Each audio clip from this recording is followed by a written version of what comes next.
Ce dimanche 9 juillet, TF1 diffuse le film Superchondriaque avec Danny Boone et Alice Paul.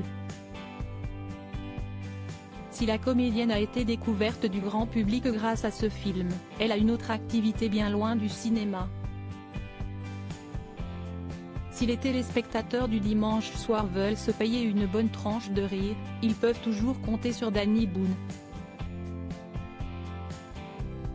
De Bienvenue chez les Ch'tis à La vie pour de vrai, en passant par Rien à déclarer, Radin, Ray de dingue ou encore 8 rue de l'Humanité, le compagnon de Laurence Arnay fait toujours tout pour faire passer un bon moment aux Français.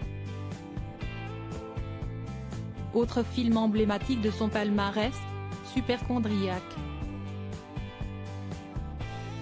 Sorti en 2014, cette comédie était l'occasion pour l'acteur de retrouver Cadmerade, son acolyte depuis Bienvenue chez les Ch'tis. L'histoire est celle de Romain Faubert, un célibataire et photographe pour Dictionnaire médical de 40 ans. Son métier a développé en lui une hypocondrie aiguë associée à une paranoïa. Afin de le débarrasser de sa maladie imaginaire, son docteur va l'aider à trouver l'amour, pour que Romain Faubert n'ait plus peur de rien.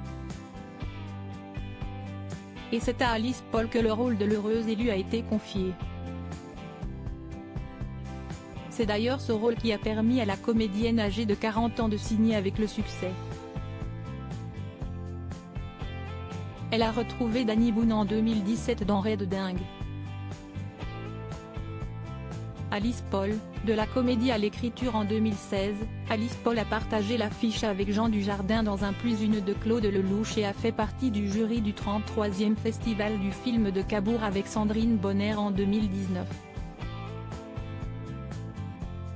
Membre de la troupe des Enfoirés depuis 2020, Alice Paul n'a pas que la comédie à son arc.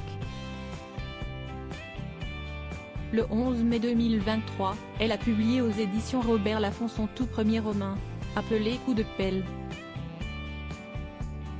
L'histoire est celle de Charlie, une capitaine de police qui est mutée dans un village perdu en pleine montagne après une enquête criminelle douloureuse. Mais la découverte d'un corps devant le portail d'une ferme va bouleverser son quotidien. Un thriller assez sombre, à des années-lumière du personnage pétillant qu'Alice Paul interprète dans Superchondriaque.